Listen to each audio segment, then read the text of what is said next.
Sarah, I texted my wife, remember to bring the custom cufflinks I had made for David when you come. Then David Miller pulled me away for some revelry. He's a vital business partner and a longtime friend, so I'd put some thought into his wedding gift, commissioning 2 black onyx cufflinks for him. But when my wife, Sarah Collins, arrived, I saw her bodyguard wearing them. Explain why the gift I got for David is on your bodyguard's cuffs. I suppressed my anger, slowly walked closer, and asked in a low voice, a smile playing on my lips. Sarah Collins froze for a moment, then turned to her bodyguard, Kevin White, with a start. Sorry, she said, I was too busy. Kevin asked for cufflinks, and I didn't really look, I just gave them to him. Tell him to take them off somewhere private, I said softly. Sarah Collins nodded, but before she could speak, Kevin spoke first, and his voice was loud. Sorry, Mr. Sterling, I didn't know these cufflinks were so important, otherwise I wouldn't have asked Sarah for them. Kevin's voice was loud enough for everyone at the wedding to hear. All eyes turned to us, watching Kevin remove the cufflinks from his sleeves.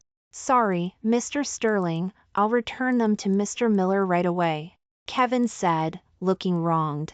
David Miller, my friend of many years, couldn't help but challenge me publicly. Keep them, he said.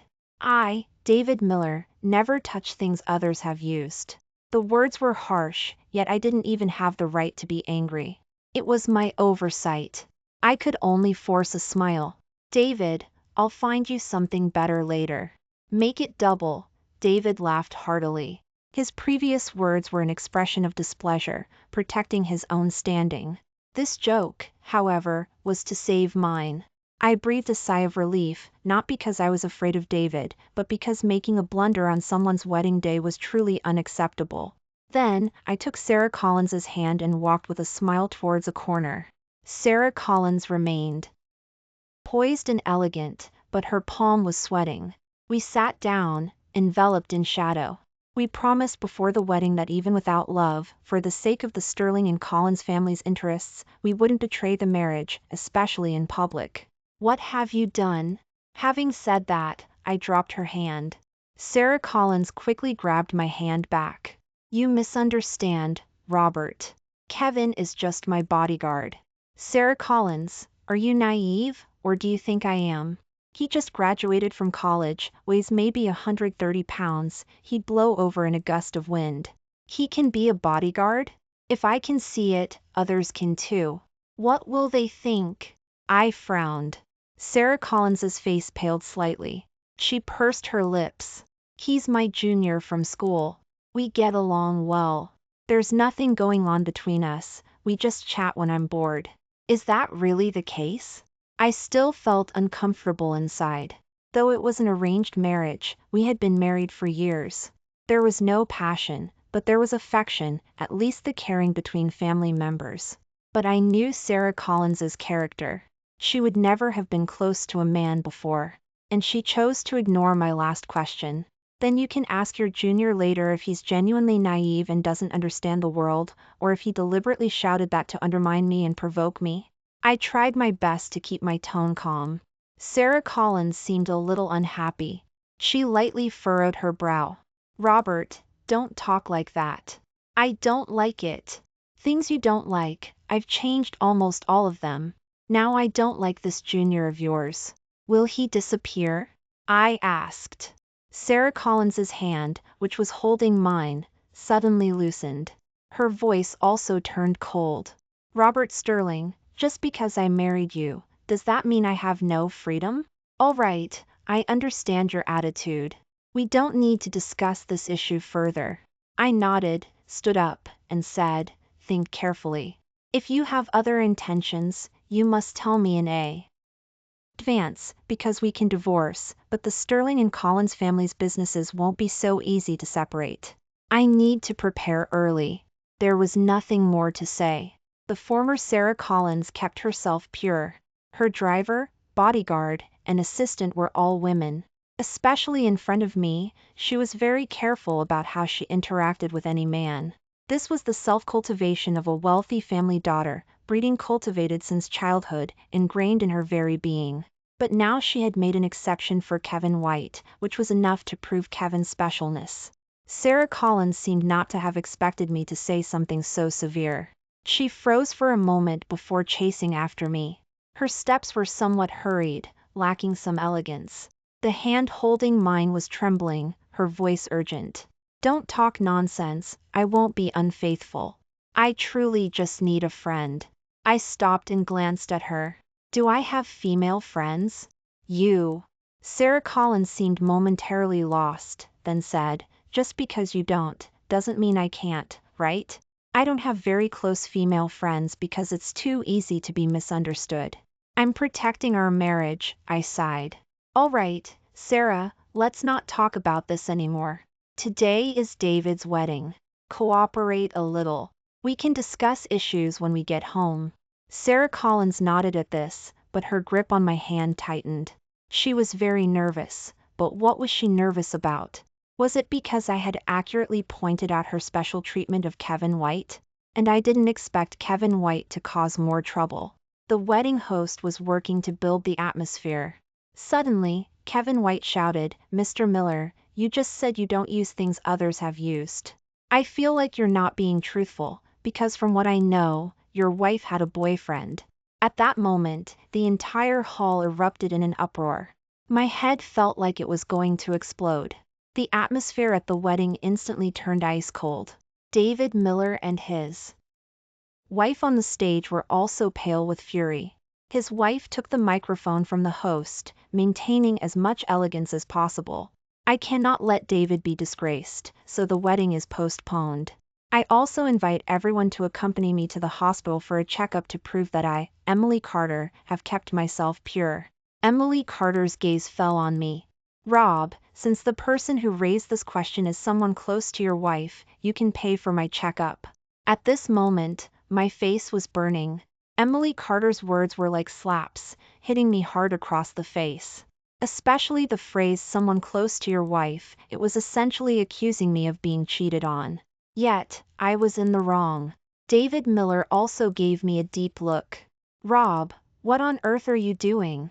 This isn't the kind of mistake you make." Meanwhile, Kevin White hid behind Sarah Collins, looking wronged. "Sarah, did I say something wrong?" "But what I said wasn't wrong. Mr. Miller's wife did have a boyfriend, I saw it on Weibo."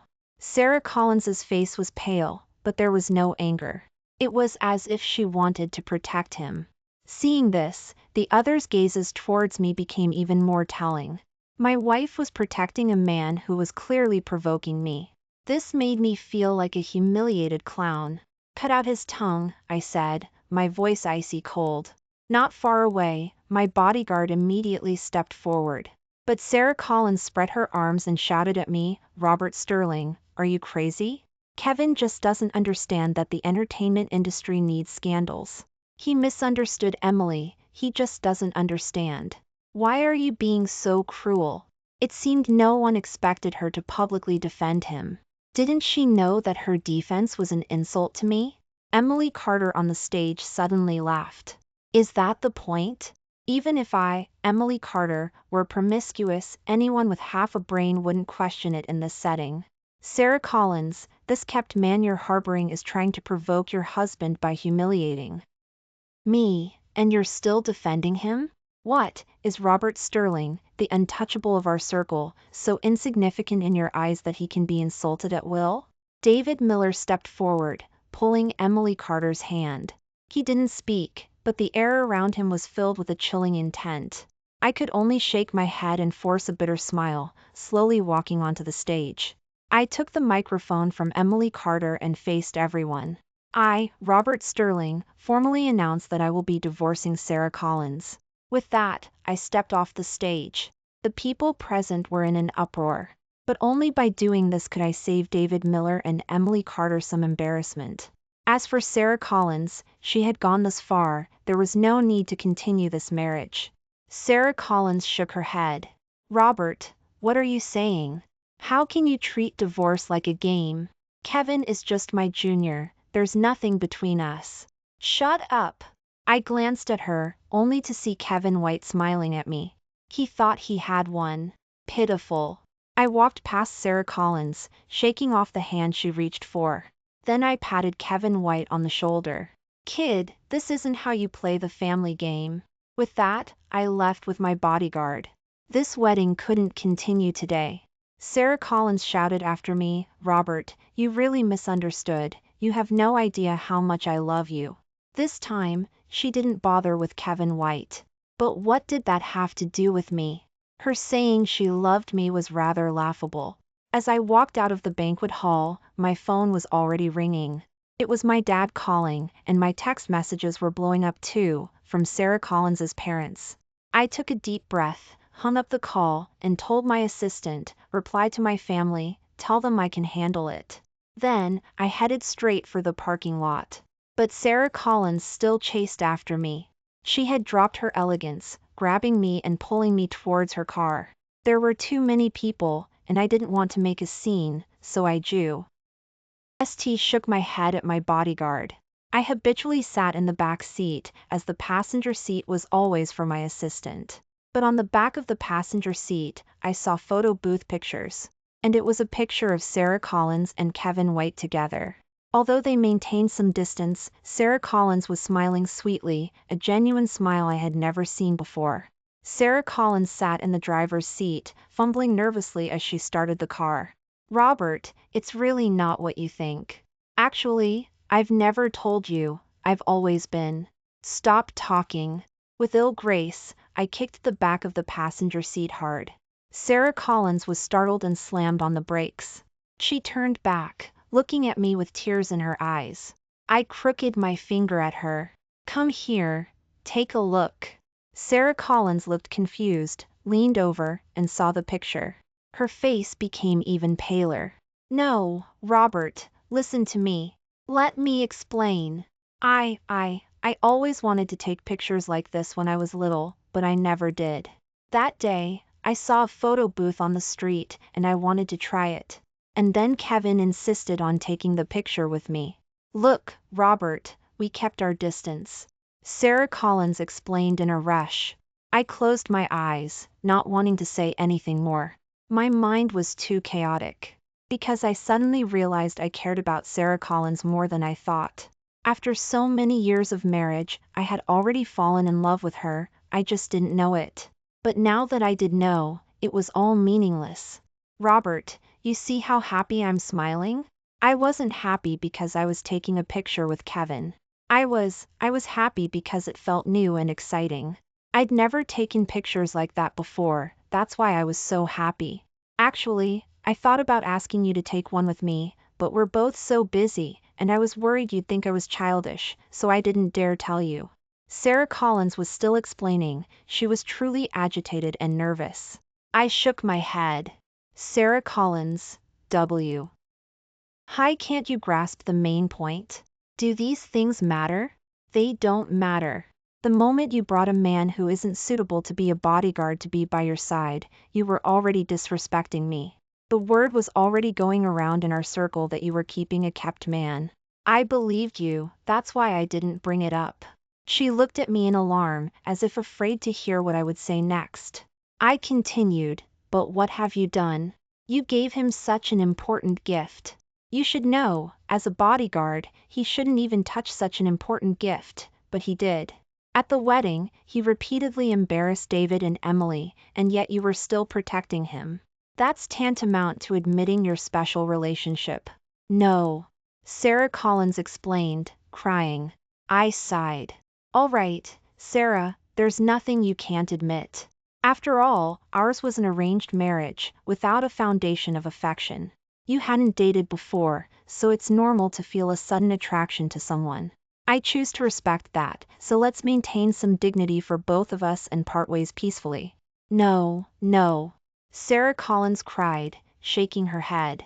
I'll cut ties with him right now. Please don't say divorce, okay? Just then, Sarah Collins's phone rang. She glanced at it, and her expression changed. I knew it had to be Kevin White calling. So I said nothing, just watched her, to see if she would answer. Sarah Collins gave me an apologetic look, then said, I'll make it clear to him. But after she answered the call, she immediately gasped. Don't be afraid, I'm coming right away. Then, she hung up and said to me, You get out of the car first. Kevin's run into trouble. How laughable. I had just had a thought about giving her another chance. It seems there was no need for it. I gave her a deep look. I'll draft the divorce papers and send them to you.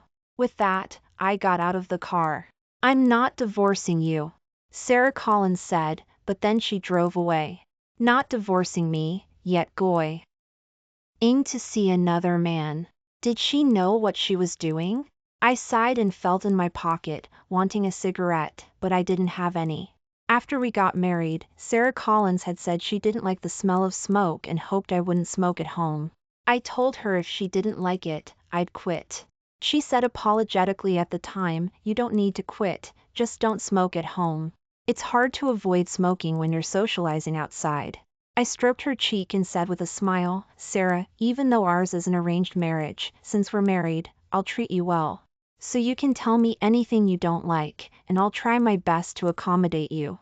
She threw herself into my arms, then tilted her head back and said shyly, "Robert, I have zero experience, so I'll leave it to you." Then she closed her eyes. That wedding night, I still can't forget it. She cried. I didn't know if she cried because of the pain or because of this loveless arranged marriage. My heart ached for her, and I swore I would treat her well, even without love. It was only now that I understood that sometimes a man's love is very simple. If this woman gave everything to me, then I should love her well. That was a man's purest love. It was just a pity, it was too late. Just then, my car stopped by the side of the road. The assistant in the passenger seat got out and handed me a cigarette. I took a deep drag. I hadn't smoked in a long time, it hit me a little hard. "Sir, us?" the assistant asked. I sighed. Back to the company. If we were divorcing, then we had to separate the business with the Collins family. These were things that needed to be prepared in advance. I worked late at the company before going home. When I entered, I saw Sarah Collins asleep on the sofa.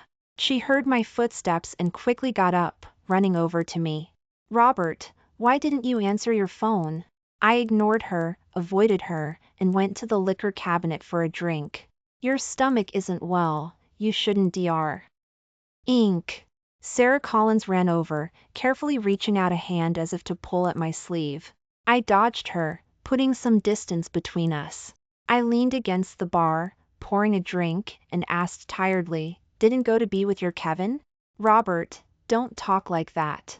He called me just now and said someone was following him and that someone had a knife. He just offended Emily Carter and David Miller, you know. I was worried it was someone they arranged, so I had to go," Sarah Collins explained. I chuckled. "We've known David Miller for at least 7 or 8 years. You should know what kind of person he is. He wouldn't use such despicable methods. And Emily Carter, we've known her since we were kids. You're even closer to her. You should know she wouldn't bother with such methods. That lady's methods were much more ruthless. Once, someone harmed her, and she spent half a year setting things up. She created many coincidences, leading the person who harmed her to meet a big shot at a certain company, thus getting an opportunity to develop overseas. When that person went abroad, during their first holiday shopping trip, an accident suddenly occurred, and they were gone. That was Emily Carter's method." Sarah Collins said, "I can't manage all that." I "Stop talking. I know you care about him very much." I shook my head. "You should also know my character. What I decide will not change. We absolutely must divorce. Are you leaving now, or am I?" "Robert, you..." I didn't give her a chance to finish. I stepped towards the door. "Don't say any more. Let's save some face for each other." That evening, I returned to the family estate. My parents were very concerned about me and said Sarah's parents wanted to come see me. But I didn't agree and spent some time comforting my parents. Our Sterling family and the Collins family had been long-standing family friends for 3 generations.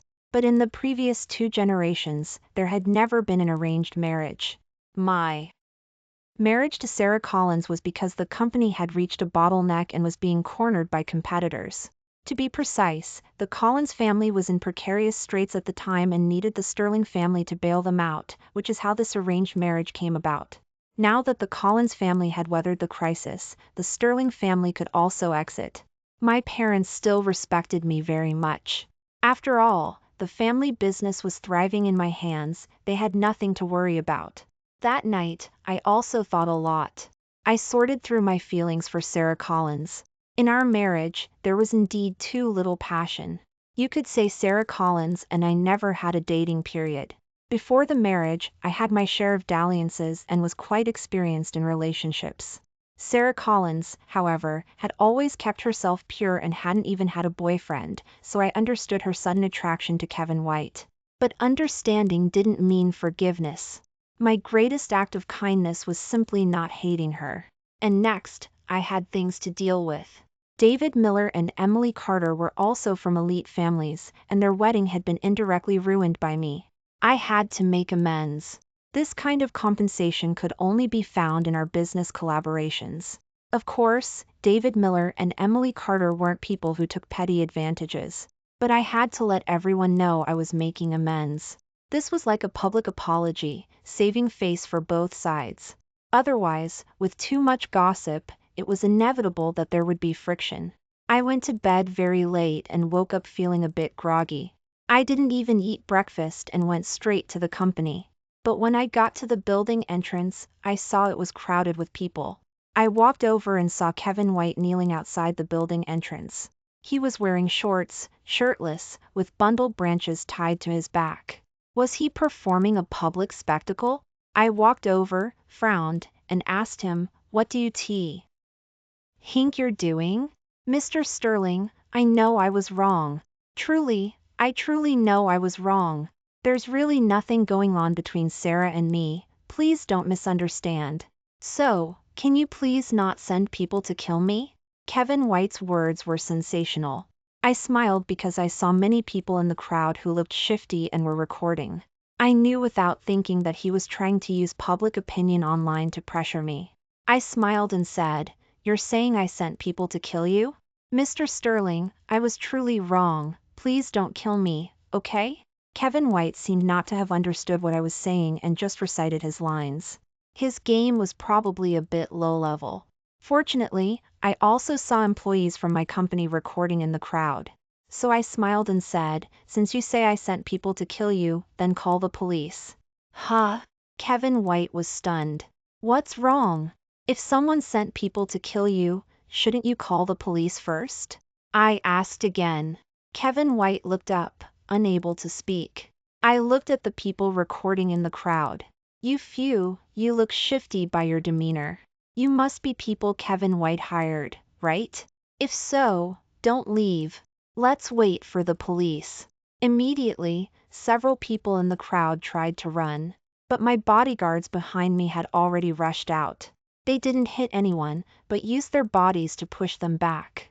Inside the building, the company's security guards also rushed out and surrounded those people. He's killing people. Sterling Group is bullying people, bullying innocent citizens, not letting people speak the truth. Those people were seasoned troublemakers, directly acting like thugs while not forgetting to record. But they could record, and so could we.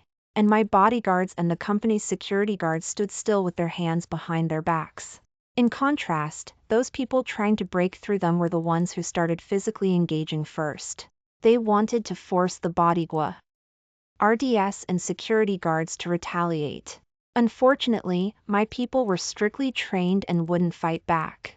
And their actions were all recorded. I continued, "I know there are definitely others secretly recording. It doesn't matter, you can post it online, but if you edit it and take things out of context, I will sue you." Just then, someone brought out a chair for me. I sat in front of Kevin White and asked, "What other tricks do you have up your sleeve to frame me?" "Use them all." "Mr. Sterling, I don't know what you're talking about." "I didn't intend to frame you," Kevin White argued loudly. "You won't say? Then let me guess. You must have a backup plan. If I'm not mistaken, Sarah Collins will be here soon, right? She'll arrive and see you kneeling in front of me, then you'll act pitiful and make her disappointed in me, right?" I shook my head and smiled. "All right, kid, there's really no need. Because I've already decided to divorce Sarah Collins. You can be a kept man with peace of mind from now on, but I also need to remind you, even if you were marrying into the family, the Collins family wouldn't choose you." Just then, Sarah Collins indeed rushed out of the crowd and came before us. When she saw Kevin White kneeling in front of me, her face was truly full of distress. She looked at me with great disappointment. "Robert, I told you there's nothing between Kevin and me. Do you have to be so excessive?"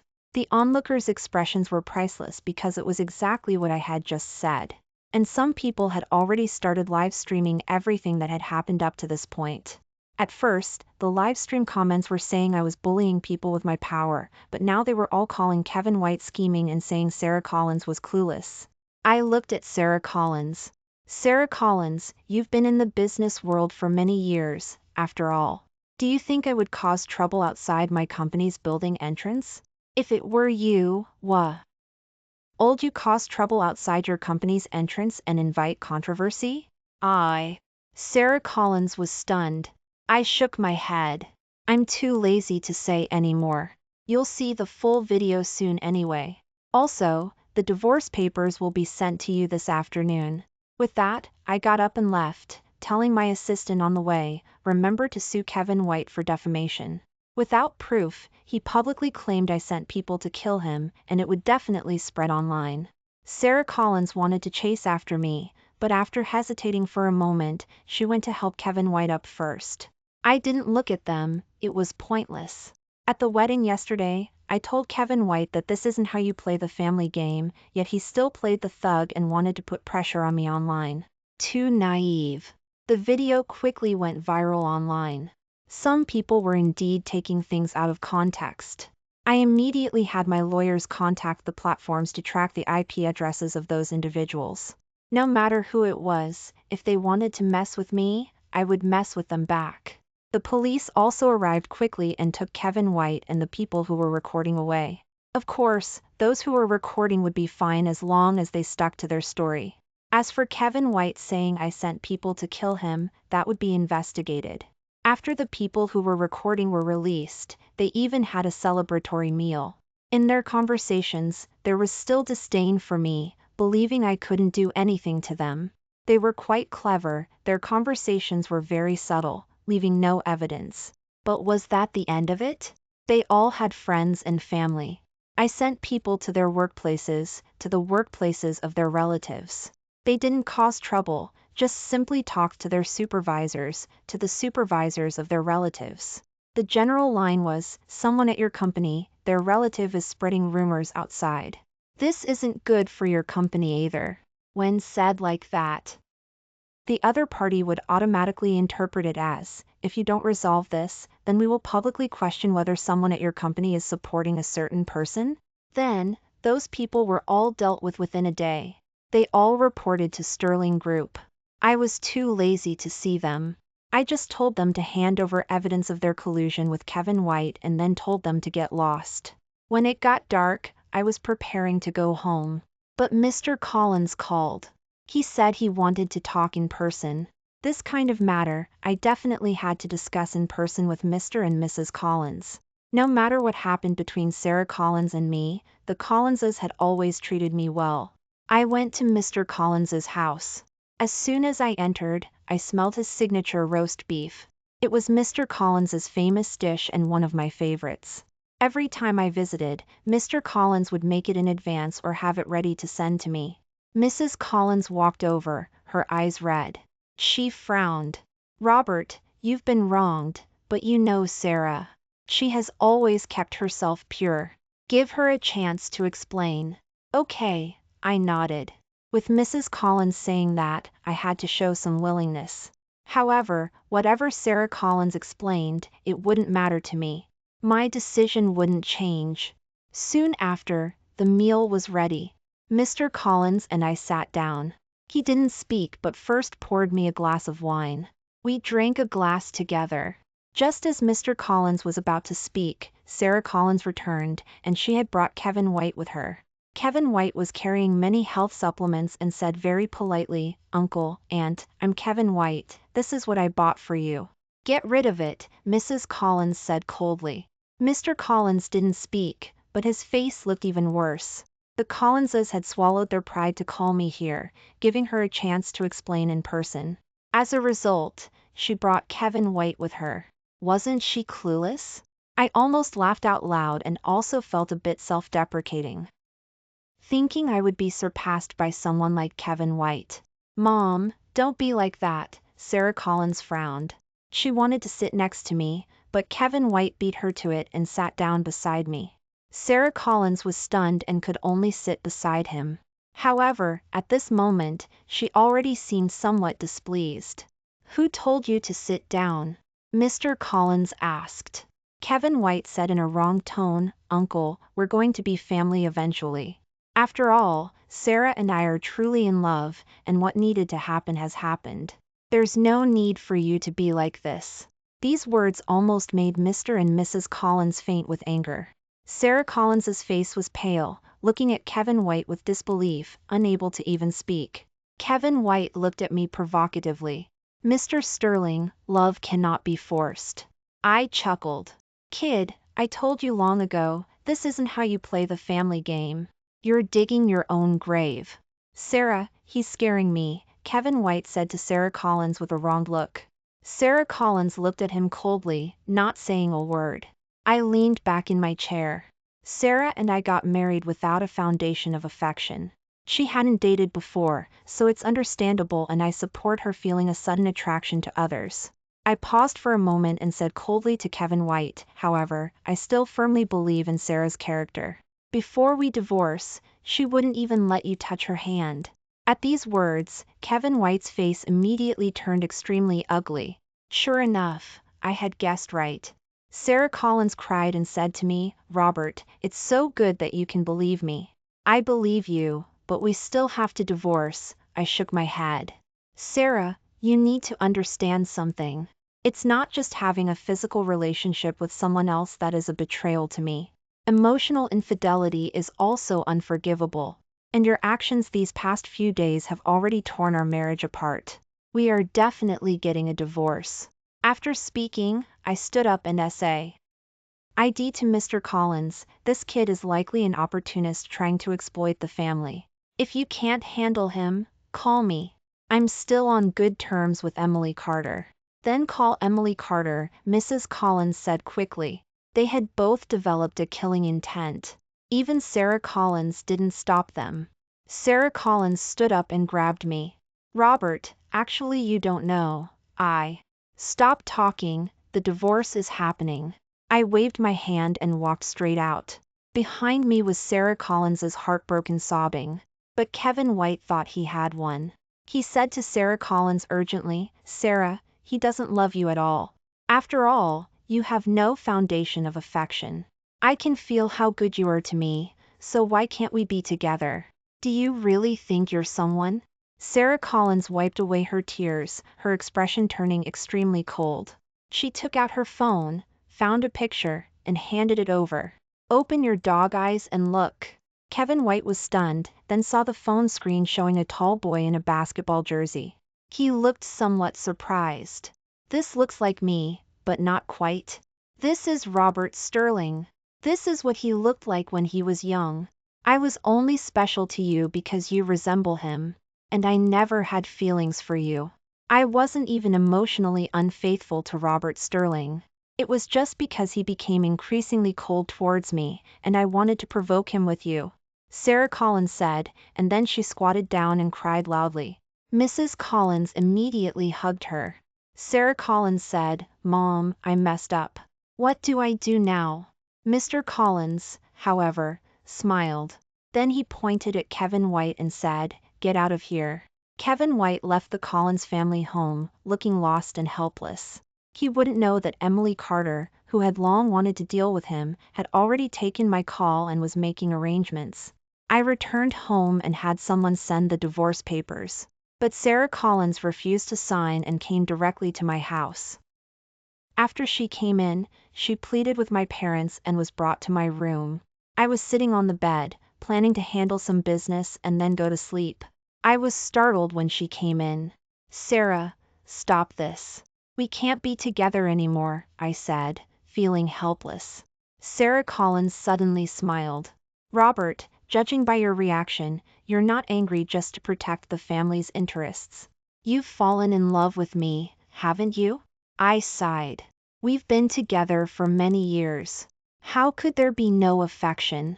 It's just that it wasn't intense, to the point where I didn't even realize it myself. I see, Sarah Collins nodded, then slowly took a knife from her bag and held the tip to her neck. Robert, if you insist on divorcing me, I'll die right here for you to see. As she spoke, she actually pricked herself. I saw the blood flow out and felt my scalp tingle. Was this woman crazy? Sarah Collins continued, Robert, you can stop me from killing myself now, but you can't stop me for a lifetime. As long as you divorce me, I'll die at any time. When that happens, you can take care of my parents. Are you sick? I shouted out loud. Sarah Collins didn't speak and didn't put down the knife.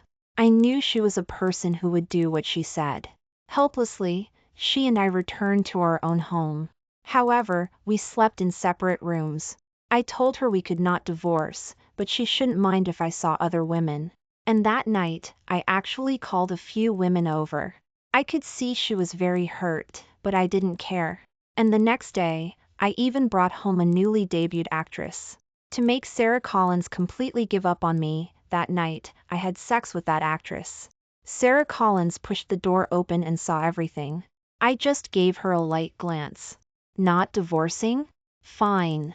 I'll be like this my whole life, bringing different women home every day. Sarah Collins covered her mouth and cried, gritting her teeth. I'm not divorcing you, because without you, I'll die. Then, she left and even closed the door for me. Half a month later, I received a message from Emily Carter. Kevin White, who was abroad, got into a conflict with some locals while picking up girls at a nightclub and was in a car accident when he left. However, this no longer caused any emotional in me, because I was almost going crazy. No matter how many women I brought back, Sarah Collins just wouldn't divorce me. Even if I made very outrageous demands, she actually joined in. Anyway, now she would do anything as long as we didn't divorce. I really didn't know what to do, so I arranged to have dinner with David Miller and Emily Carter. The couple first got me pretty drunk, and then we started talking. Emily Carter's attitude was very clear. Rob, sometimes it's not bad to be a little oblivious. And we know about Sarah's feelings for you. What feelings does she have for me? She's not divorcing me just because she's not willing to give up, I guess. I was speechless. David Miller was stunned for a moment, then said, then you don't need to think about anything. Just continue like this. I came home drunk, and Sarah Collins helped me into the bedroom. She wiped me down, whispering in my ear, the last time you were drunk, I helped you wipe down like this too, and then you got frisky. Later, she said many other things. I heard some of it intermittently. Robert, you always say we have no foundation of affection, but you've forgotten we were classmates from elementary school to high school. Back then, you would take me to and from school every day. Although my parents asked you to, you should think, why did it have to be you? Didn't you know that back then someone was secretly watching you every day? That was me. I'm someone with difficulty expressing emotions. I don't know how to express my feelings, and I was even afraid you would know. Later I went abroad for college. Do you know what I was most afraid of? Most afraid of was coming back to find you were married. Do you know what hurt me the most? It was that I kept following you and found that you often changed girlfriends. Fortunately, you weren't married when I came back. I pleaded with my parents to propose this matter. We got married. Do you know how happy I was that night? Actually, I could also feel how good you were to me, but I could also feel you becoming increasingly cold towards me. Especially after you and David Miller opened up the overseas market, you rarely chatted with me anymore. And many women sent me pictures with you. I knew you wouldn't cheat, but I was afraid. I was scared to death. Then I saw Kevin White. He looked like you when you were young, very much like you. But I didn't have feelings for him, because he was all style, no substance. I don't like men without depth. But I knew that if I used him to provoke you, maybe you would pay more attention to me. But I didn't expect I would mess up. I didn't expect you would want a divorce without even giving me a chance to explain. Sarah Collins said this, then lay on my chest and fell asleep. I woke up the next day, pushed her off, and left the house.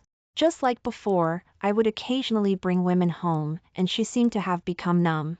I kept wondering if what I heard that night was my dream or what she had actually said. 3 months later, she was pregnant.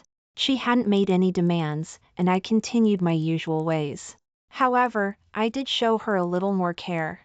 But as for how to handle my feelings for her, I still didn't know where to start. But going on like this, it wasn't entirely bad.